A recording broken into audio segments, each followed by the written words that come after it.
नमस्कार, मैं अखिलेश स्वागत करता हूँ आपका। तो आज हम बात करेंगे, अपना एक सीरीज़ हम लोग लेकर चल रहे हैं। जैसा आप सबको पता है कि बंगाल के गवर्नर जनरल, भारत का गवर्नर जनरल, भारत का वायसराय, ये एक सीरीज़ चल रही है। इसका तीसरा पार्ट ये है और आज तीसरे पार्ट को जो हम लोग प्रॉपर तरीके से देखेंगे कि इसमें कौन कौन सी चीज़ें जो हैं वो आज हम पढ़ सकते हैं। तो शुरुआत करते हैं। तो आज हमको बात करनी थी, दो पार्ट हो चुके हैं, आज हमें बात करनी है बंगाल के गवर्नर जनरल को लेकर, यानी बंगाल में जो गवर्नर होते थे उनके बारे में हमने पढ़ लिया है। आज हम बात करेंगे बंगाल के गवर्नर जनरल के विषय में। तो कुछ चीज़ें हैं, मैं आपको पहले समझा देता हूं। देखिए, उस समय का जो भारत था उस समय उसमें तीन बड़ी प्रेसिडेंसी थी। एक बंगाल प्रेसिडेंसी थी, एक मद्रास प्रेसिडेंसी थी और एक आपकी बम्बई प्रेसिडेंसी थी। बंगाल प्रेसिडेंसी सबसे बड़ी प्रेसिडेंसी होती थी और आर्थिक रूप से बहुत ज़्यादा संपन्न प्रेसिडेंसी होती थी। तो मुख्यतः जो है अंग्रेज़ों का जो टारगेट था, अंग्रेज़ों का जो उद्देश्य था, इसी प्रेसिडेंसी पर प्रॉपर तरीके से क्या करना, अधिकार करना और यहाँ से जो है वो ज़्यादा से ज़्यादा जो है वो आर्थिक लूट जो है उनको जो है आर्थिक लूट यहीं से हासिल करनी थी। ठीक है, तो ये तीन जो प्रेसिडेंसियां हैं, मैं आपको बता दूं, बंगाल का जो गवर्नर होता था, जो मद्रास का गवर्नर होता था और साथ ही साथ जो बम्बई प्रेसिडेंसी का गवर्नर होता था, ये अपने क्षेत्रीय मामलों के लिए पूरी तरीके से स्वतंत्र थे। ठीक है, इनके ऊपर किसी दूसरे की अधिकारिता नहीं थी। जो भी इनको यहाँ पर काम दिया गया था वो सक्षम थे अपने निर्णय लेने के लिए, किसी प्रकार की कोई उन पर जो है वो रोक टोक नहीं थी। ये कब तक था? ये 1773 का जो रेगुलेटिंग एक्ट आया है उसके पहले तक था। यानी 1773 का जो रेगुलेटिंग एक्ट है उसके पहले बम्बई, मद्रास और बंगाल के जो भी गवर्नर होते थे वो अपने क्षेत्रीय मामलों के लिए पूरी तरीके से स्वतंत्र थे। फिर क्या हुआ? 1773 के आसपास ब्रिटिश ईस्ट इंडिया कंपनी का जो रेवेन्यू है, जो धाक है, वो भारत में लगातार बढ़ रही है और इस बात की जानकारी जो है वो ब्रिटिश पार्लियामेंट को होती है, यानी ब्रिटिश गवर्नमेंट को होती है।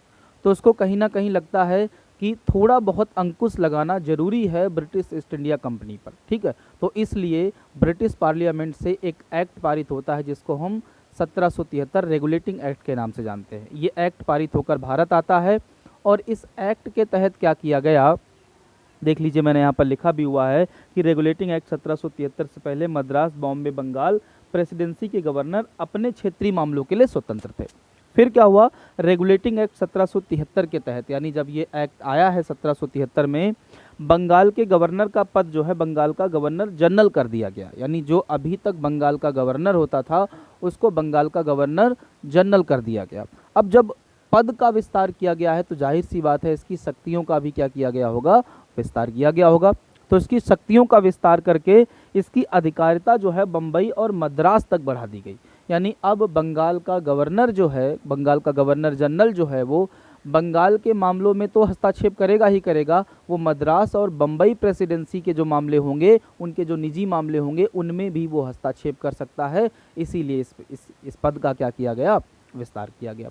कुछ बेसिक चीज़ आपको समझ में आई है कि कैसे हमको बंगाल के गवर्नर जनरल, बंगाल का गवर्नर जो पद था उससे कैसे हमको बंगाल का गवर्नर जनरल पद मिला है। ठीक है, कुछ ये चीज़ आप समझ गए हैं। अब इसके बाद कुछ चीज़ें आप और देख लीजिए जो हमेशा आपके दिमाग में डाउट बना रहता है, वो चीज़ें कुछ यहाँ पर आप देखिए।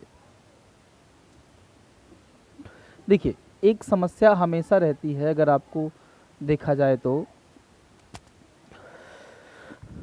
कुछ ये वाली। देखिए, सबसे पहले एक चीज़ आप जान लीजिएगा, हमको एक पद मिला था जिसको हम बोलते थे बंगाल का गवर्नर, बंगाल का गवर्नर। ठीक है, अब फिर ये पद जो है, ये पद आपका कन्वर्ट हो गया।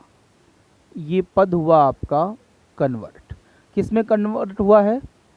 बंगाल के गवर्नर जनरल में।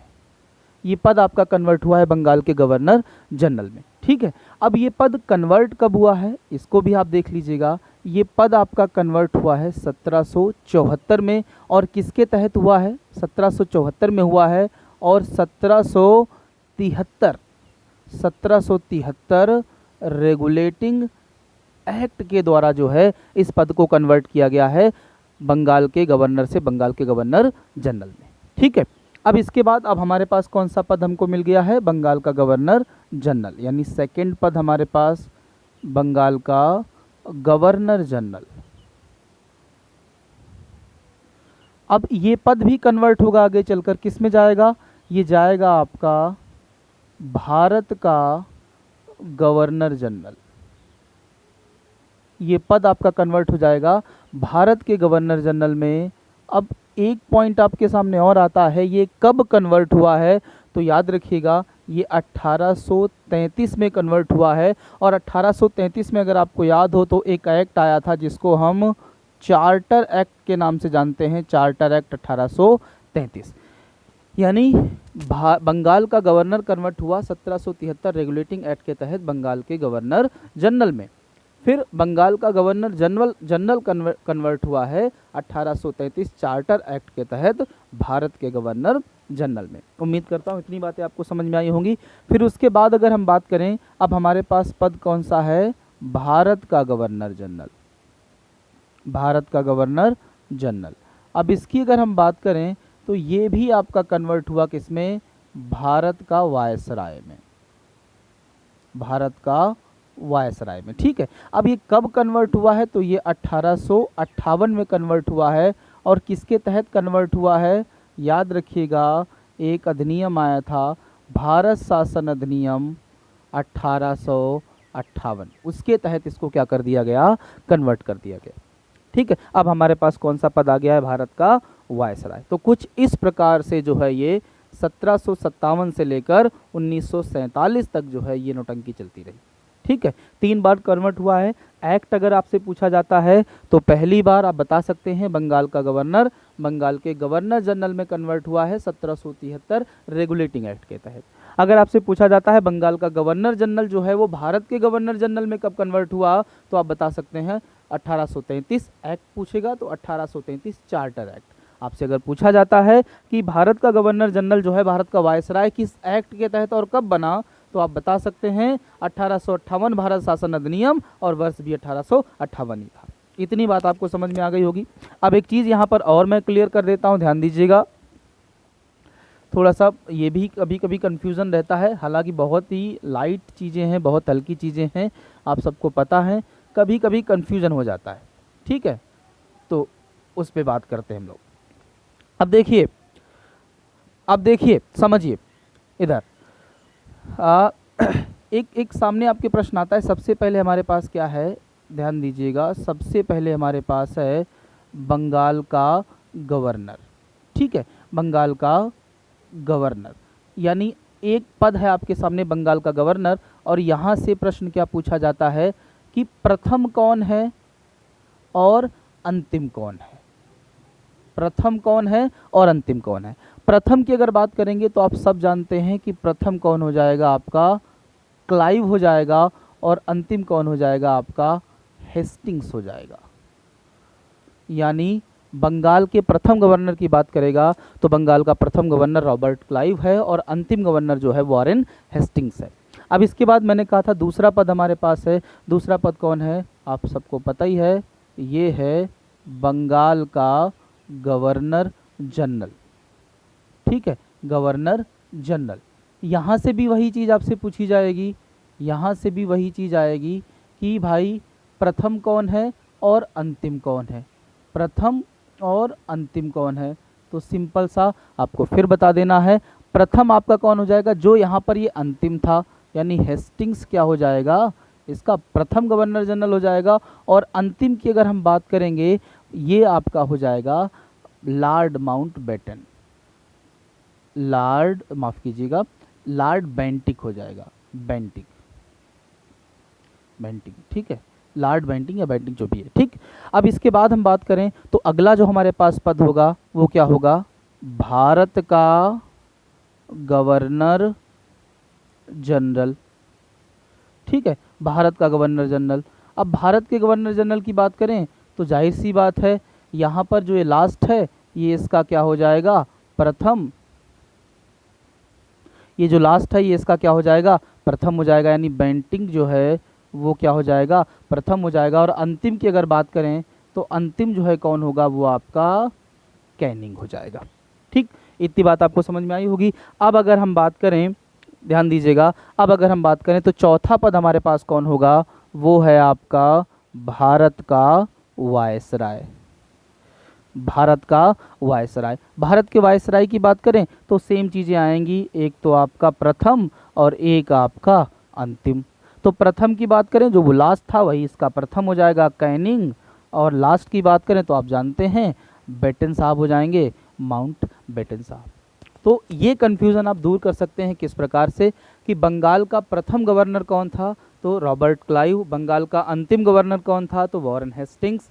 बंगाल का प्रथम गवर्नर जनरल कौन था, तो वॉरेन हेस्टिंग्स। बंगाल का अंतिम गवर्नर जनरल कौन था, तो आपका जो है विलियम बेंटिक। भारत का प्रथम गवर्नर जनरल कौन था, तो विलियम बेंटिक। और भारत का अंतिम गवर्नर जनरल कौन था, तो लॉर्ड कैनिंग। भारत का प्रथम वायसराय कौन था, तो लॉर्ड कैनिंग। भारत का अंतिम वायसराय कौन था, तो आप बता सकते हैं लॉर्ड माउंट बेटन। ठीक है, इतनी बात आपको समझ में आई है।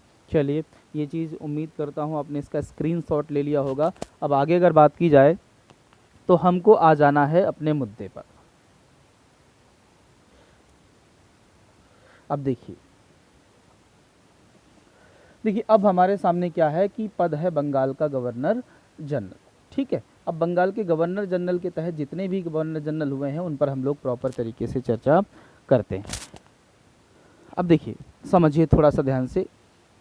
तो बंगाल के गवर्नर जनरल की अगर हम बात करें, गवर्नर जनरल, तो एक पॉइंट आप समझिए इनके बारे में, दो पॉइंट आप समझ लीजिएगा। सबसे पहले तो एक पॉइंट ही समझ लीजिए कि ये पद जो है, ये पद या इस तरीके से लिख सकते हैं, पद जो है वो किसके तहत हुआ है, रेगुलेटिंग एक्ट के तहत हुआ है। ठीक है, और 1774 से लेकर 1833 तक ये पद रहा है। 1774 से लेकर 1833 तक ये पद रहा है। और इस दौरान कौन कौन से जो व्यक्ति आए हैं यहाँ पर जिन्होंने तांडव किया है उनकी हम लोग बात करेंगे। ठीक है, अब देखिए समझिए, सबसे पहले अगर हम बात करें तो वॉरेन हेस्टिंग्स, सबसे पहला जो बंगाल का गवर्नर जनरल है उसका नाम है वॉरेन हेस्टिंग्स। देखिए, वॉरेन हेस्टिंग्स जो है वो आया किस रूप में था, बंगाल के गवर्नर के रूप में आया था, लेकिन बंगाल के गवर्नर जनरल के बाद गया वो। ठीक है, मतलब बंगाल के गवर्नर जनरल के रूप में उसने अपना इस्तीफा दिया था। इसने दो कार्यकाल देखे हैं, बंगाल के गवर्नर के रूप में, बंगाल के गवर्नर जनरल के रूप में। ठीक है, तो इसका दूसरा कार्यकाल जो था वो बंगाल के गवर्नर जनरल के रूप में था, और ये था आपका 1774 से लेकर 1785 तक। अब इसके बारे में एक पॉइंट आप ये समझ सकते हैं कि 1784 में पिट्स इंडिया एक्ट आया था। ठीक है, पिट्स इंडिया एक्ट एक ऐसा एक्ट था जिसके तहत जो है कुछ चीज़ें जो है निर्धारित कर दी गई थी, कुछ अधिकार जो है वो बंगाल के गवर्नर जनरल के छीन लिए गए थे, जिसका इसने विरोध किया था, और इस कारण इसको इस्तीफा भी देना पड़ा था, वापस से इंग्लैंड भी चला गया था। तो इसके बाद कुछ समय के लिए अस्थायी जो है, कुछ समय के लिए एक भाई साहब आए थे जिनको हम लोग जो है मैकफर्सन के नाम से जानते हैं, मैकफर्सन। ठीक है, पूरा नाम तो मुझे नहीं याद है, मैकफर्सन। 1785 से लेकर 1786, यानी ये 1786 के लास्ट में गया था, 85 के लास्ट में गया था, और 86 के कुछ महीने तक रहा था, यानी 8-10 महीने ये लगभग रहा था। याद रखिएगा, ये नॉन परमानेंट है, नॉन परमानेंट था, और इसने कोई विशेष काम नहीं किया है। अब उसके बाद अगर हम बात करें बेटा, तो तीसरा जो गवर्नर आया ये बहुत ही भाई साहब थे, इनका नाम था कॉर्नवालिस। कॉर्नवालिस, ठीक है, कॉर्नवालिस की अगर बात करें तो 1786 से लेकर 1793 तक ही रहे हैं।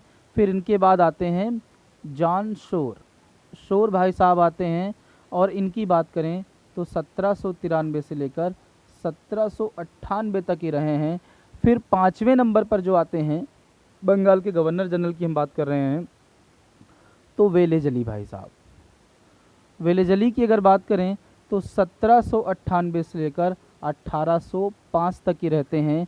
फिर उसके बाद अगर हम बात करें तो जॉर्ज बार्लो भाई साहब आते हैं, जॉर्ज बार्लो, ये 1805 से लेकर 1807 तक रहते हैं।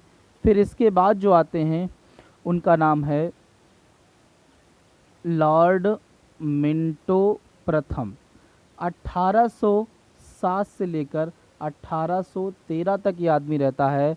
फिर उसके बाद जो अगले आते हैं गवर्नर, उनका नाम है लॉर्ड हेस्टिंग्स। याद रखिए, वो वॉरेन हेस्टिंग्स था, ये लॉर्ड हेस्टिंग्स है 1813 से लेकर 1823 तक।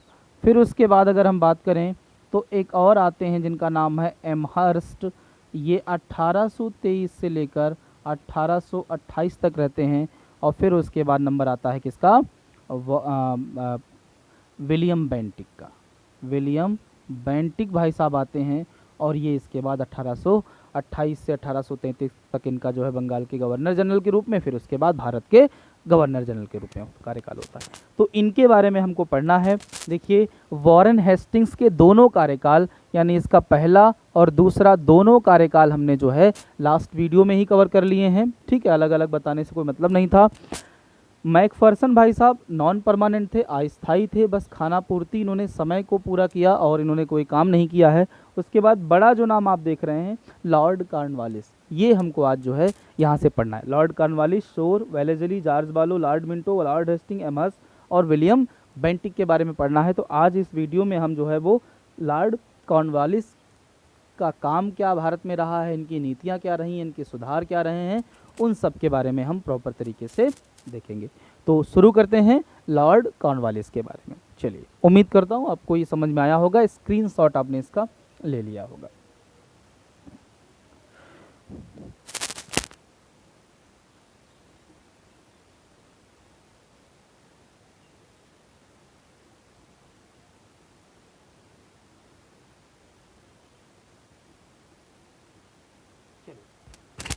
तो देखते हैं।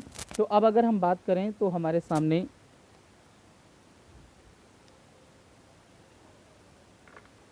जो भाई साहब हैं उनका नाम है लॉर्ड कॉर्नवालिस।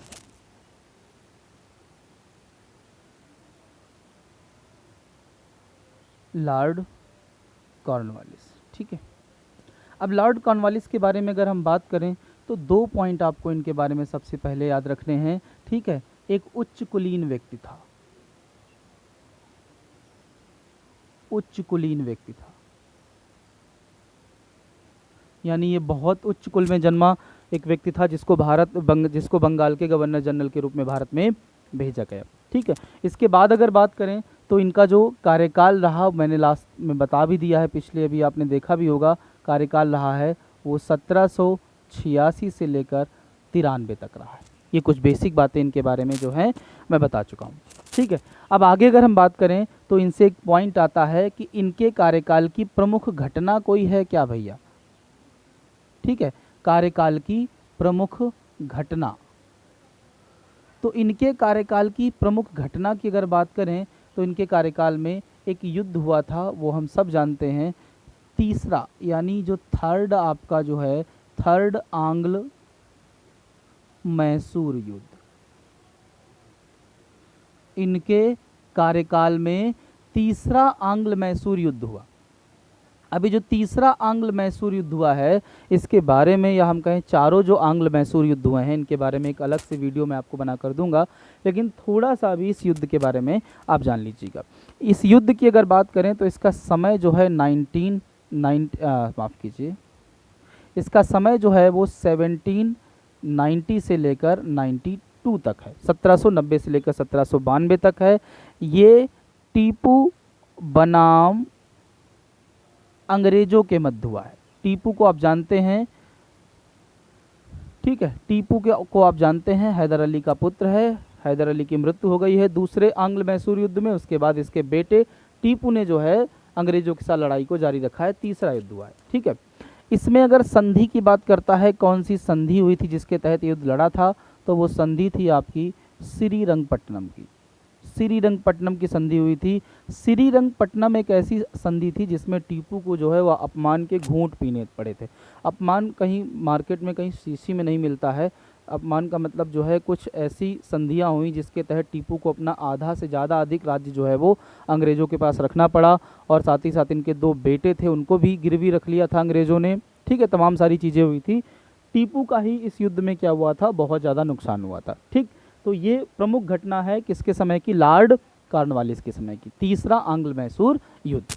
चलिए अब आगे अगर हम बात करें तो दूसरा जो इनके बारे में पॉइंट हमको मिलेगा वो ये मिलेगा कि इन्होंने और कुछ काम किया है क्या। ठीक है, तो इन्होंने एक और बड़ा सा काम किया कि जब ये आए 1786 में, तब बंगाल में एक तमाम सी अव्यवस्था फैली हुई थी। जैसा मैंने आपको लास्ट वीडियो में बताया भी है कि 1765 में जब द्वैध शासन लगा दिया गया था, जिसके तहत जो है वो मनमाना रेवेन्यू जो है अंग्रेज़ इकट्ठा कर रहे थे, कलेक्ट कर रहे थे, और बंगाल की जनता, आसपास की जनता बहुत जो है परेशान हो गई थी। बाद में वारन हेस्टिंग्स ने 1772 में द्वैध शासन व्यवस्था को हटा दिया और उसने एक राजस्व बोर्ड का गठन किया था, और उसके बाद से ही जो है वो लगातार टैक्स वसूलने को लेकर तमाम सारी दिक्कतें आ रही थी, क्योंकि भारतीय जो है वो समय पर टैक्स नहीं दे पा रहे थे। कभी बारिश नहीं हो रही थी, कभी सूखा पड़ जा रहा था, कभी जो है फसल ख़राब हो जा रही थी। तो इन सब चीज़ों से अंग्रेज़ बड़े परेशान थे। तो 1786 में जब ये आदमी बैठा तो इसने एक मॉडल तैयार किया, और ये मॉडल जो तैयार किया गया था वो सर जॉन शोर, जो आगे चलकर इनके बाद बंगाल के गवर्नर जनरल भी बनेंगे, उन्होंने बनाया था। ठीक है, किस लिए बनाया था? टैक्स वसूलने के लिए। यानी इसकी जो राजस्व व्यवस्था थी वो भी हम देख लेते हैं। राजस्व व्यवस्था में इसने क्या किया, आप सब लोग जानते हैं, जमींदारी व्यवस्था, या फिर इसको हम स्थायी बंदोबस्त के नाम से भी जानते हैं। स्थायी बंदोबस्त इसने लागू किया कब? 1793 में, 1793 में इसने जो है वो स्थायी बंदोबस्त को बंगाल में लागू किया। अब ये जो स्थायी बंदोबस्त क्या है, ये एक राजस्व वसूलने का तरीका था, एक प्रोसेस थी। इसके तहत क्या किया गया, एक बड़ी सी लैंड, एक बड़ा सा क्षेत्र जो है एक किसी भारतीय व्यक्ति को दे दिया जाता था, जिसको जमींदार कहा जाता था, और उससे एक निश्चित डेट में उस पूरे भाग का जो है वो रेवेन्यू मांगा जाता था, और इसके बदले जो है उसको कुछ हिस्सा दिया जाता था। ठीक है, तो ये व्यवस्था किसके समय? लॉर्ड कॉर्नवालिस के समय ही बंगाल में अप्लाई हुई थी। चलिए, तो इसमें और बड़ी सारी चीज़ें हैं, तो इसका अलग से एक वीडियो होगा, मैं भी जल्दी बनाऊंगा, तो उसमें आपको इनके बारे में डिटेल में जो है मिलेगा। अगर ऐसे बताता रहूँगा तो फिर वीडियो बहुत लंबी होती चली जाएंगी। अब आगे अगर हम बात करें तो अगला इन्होंने काम क्या किया है वो आप प्रॉपर तरीके से समझ लीजिएगा प्यार से। ठीक है, इन्होंने इनकी पुलिस व्यवस्था देखते हैं क्या है। पुलिस व्यवस्था एक पॉइंट आप जानते ही होंगे, कई बार आपने सुना भी होगा कि भारत में पुलिस व्यवस्था का जनक जो है वो किसको माना जाता है, या नागरिक सेवा का जनक या प्रशासनिक सेवाओं का जनक किसे कहा जाता है, तो आप जानते हैं वो लॉर्ड कॉर्नवालिस ही हैं। अब पुलिस व्यवस्था की बात करें तो इसने क्या किया कि 400 वर्ग मील का जो क्षेत्र था, ठीक है, 400 वर्ग मील का जो क्षेत्र था, क्षेत्र को जिला घोषित कर दिया। यानी इसने 400 वर्ग मील के क्षेत्र को जिला घोषित कर दिया। ठीक है, और जो जिला होता था, जिले में एक थाने का निर्माण किया, एक थाने की स्थापना, समझते रहिएगा, जिले में एक थाने की स्थापना, और इसका जो प्रभारी होता था थाने का, वो कौन होता था? दारोगा होता था। ये इसका जो है पुलिस व्यवस्था थी उस समय। 400 वर्ग मील के क्षेत्र को इसने क्या कर दिया, एक जिला घोषित कर दिया, और ज़िले में एक थाने का निर्माण करवाया, और उस थाने का जो प्रभारी होता था वो एक दारोगा होता था, उसके पास सारे अधिकार होते थे। ठीक है, इसके समय और अगर हम बात करें तो साथ ही साथ जिले के जो सारे अधिकार थे, जिले की जो सारी शक्तियां थी, कलेक्टर के पास थी, यानी डीएम के पास। जिले की सारी शक्तियां इसके द्वारा किसको दे दी गई थी?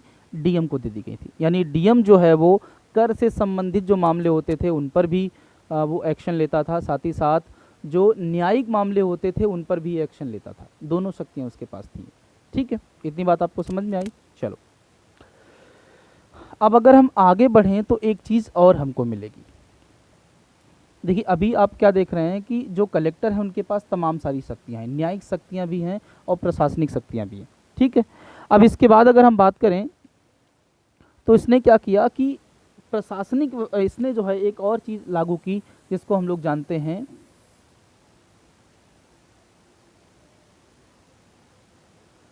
कॉर्नवालिस कोड या कॉर्नवालिस संहिता हिंदी में इसको आप कह सकते हैं।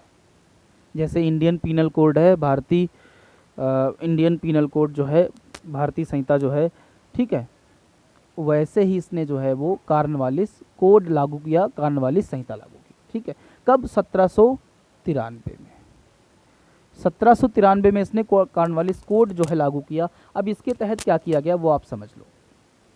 सबसे पहले जान लो इसके बारे में एक पॉइंट, ये पृथकीकरण के सिद्धांत पर आधारित था।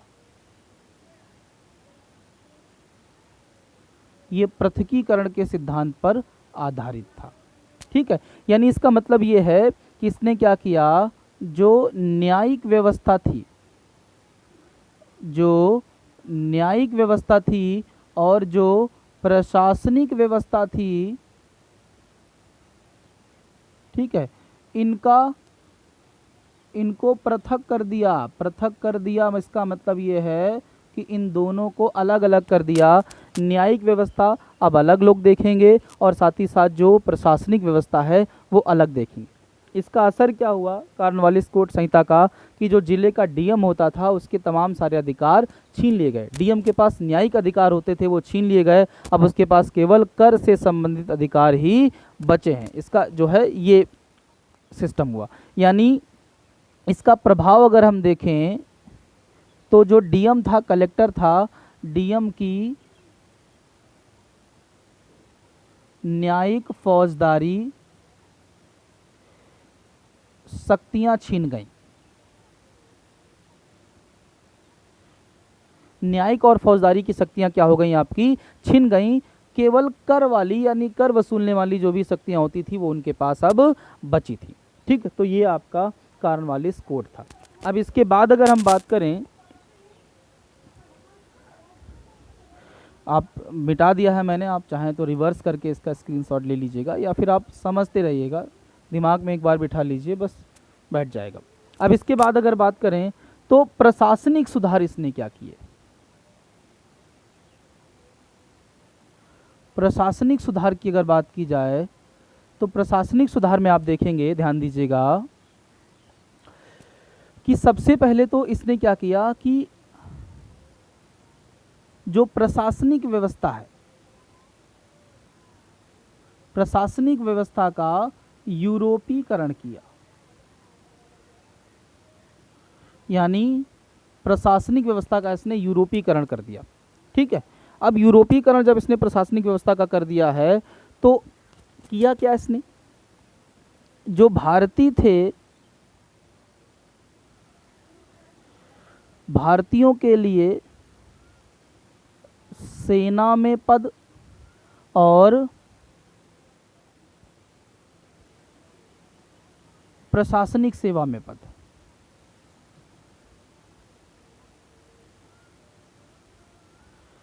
ठीक, यहां पर मैक्सिमम सूबेदार व्यक्ति बन सकता था, मैक्सिमम ये पद है, और यहां पर मैक्सिमम जो है वो इसको सदर बोल सकते हैं या फिर डिप्टी कलेक्टर, यही बन सकता था। इससे ऊपर इनके लिए पद भारतीयों के लिए नहीं थे। इसने यूरोपीकरण पूरी तरीके से कर दिया। और साथ ही साथ एक और पॉइंट आपको याद रखना है, न्यायिक सुधार में इसने क्या किया है, ध्यान दीजिएगा, न्यायिक सुधार में इसने जो है वो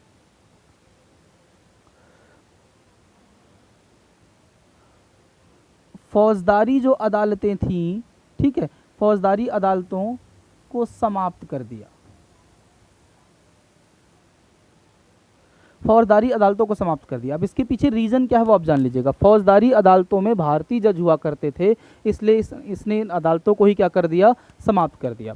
ठीक है, इनके स्थान पर अगर हम बात करें, इनके स्थान पर, ठीक है, भ्रमण करने वाली अदालतों का निर्माण किया, वाली अदालतों का निर्माण किया। अब ये जो भ्रमण करने वाली अदालतें थी, इनकी संख्या टोटल थी कितनी, 4। 3 थी बंगाल के लिए और 1 थी आपकी बिहार के लिए। अब ये जो भ्रमण करने वाली अदालतें होती थी, इनका जो है प्रतिनिधित्व या हम कहें इनकी अध्यक्षता कौन करता था, एक यूरोपीय व्यक्ति करता था, जिसकी मदद जो है भारतीय काजी और भारतीय मुफ्ती करते थे। ठीक है, तो ये कुछ चीज़ें जो हैं वो लॉर्ड कॉर्नवालिस के बारे में आपको बताई गई हैं। एक बार मैं रिकैप कर दूं जल्दी से कि बंगाल के गवर्नर जनरल का पद हम लोग पढ़ रहे हैं और हमने आज पढ़ा है लॉर्ड कॉर्नवालिस के बारे में। लॉर्ड कॉर्नवालिस की अगर हम बात करें तो इसने लॉर्ड कॉर्नवालिस कोड जो है लागू किया था, जिसके तहत पृथकीकरण का सिद्धांत अपनाया गया, न्यायिक व्यवस्था और प्रशासनिक व्यवस्था को अलग अलग कर दिया गया। इसका प्रभाव ये हुआ कि जो डीएम को जिले के सारे अधिकार दिए गए थे, उसकी फौजदारी और न्यायिक शक्तियाँ छिन गई, उसके पास केवल कर से संबंधित शक्तियाँ बची। और मैंने आपको बताया कि इसने जो है वो पुलिस व्यवस्था में सुधार किया। पुलिस व्यवस्था के तहत इसने 400 वर्ग मील के एक क्षेत्र को जिला घोषित किया, वहाँ पर एक थाने का निर्माण करवाया और थाने के सारे अधिकार जो है वो एक प्रभार जो है वो एक दरोगा के पास होता था। ठीक है, उसके बाद अगर बात करें तो स्थायी बंदोबस्त इसने 1793 में बंगाल में लागू किया राजस्व वसूलने के लिए, और इसके समय महत्वपूर्ण घटना हुई है तृतीय आंग्ल मैसूर युद्ध। ठीक है, और साथ ही साथ इसने क्या किया, भ्रमण करने वाली अदालतों का निर्माण करवाया।